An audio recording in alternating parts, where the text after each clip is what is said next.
তোমরা কি জানো স্বায়ত্তশাসন মানে কি? ভুলে গেছো? আচ্ছা, কোনো অসুবিধা নেই, আমি এক্ষুনি বলে দিচ্ছি। দেখো, স্বায়ত্ত এই শব্দটাকে যদি ভাঙি তাহলে আমাদের কাছে কি আসছে?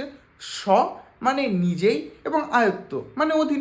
মানে যে শাসন ব্যবস্থায় জনগণ নিজেই নিজের অধীন তাকেই স্বায়ত্তশাসন বলে।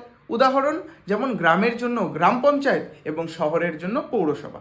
গ্রাম এবং শহরের যে শাসন কার্য পরিচালিত হয় পঞ্চায়েতের দ্বারা এবং পৌরসভার দ্বারা, এখানে যারা শাসন কার্যে অংশগ্রহণ করে তারা কোথাকার লোক হয়?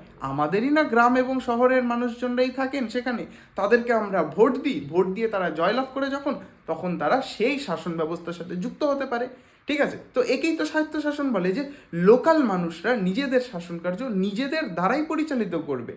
যারা গ্রামের শাসন কার্য পরিচালনা করেন তারা কি আমাদের অপরিচিত কেউ হয়? না, আমাদেরই গ্রামের দাদা দিদি বা কারো কাকু কাকিমা, এরাই না থাকেন। ব্যাস, একেই স্বায়ত্তশাসন বলে। তবে এখানে আরেকটি জিনিস তোমরা খেয়াল রেখে দিও, যে এই স্বায়ত্তশাসন ব্যবস্থাটি বলবন্ত রায় মেহতা কমিটির সুপারিশ অনুযায়ী সারা ভারতবর্ষের যতগুলো অঙ্গরাজ্য রয়েছে সব জায়গায় চালু করা হয়। ঠিক আছে।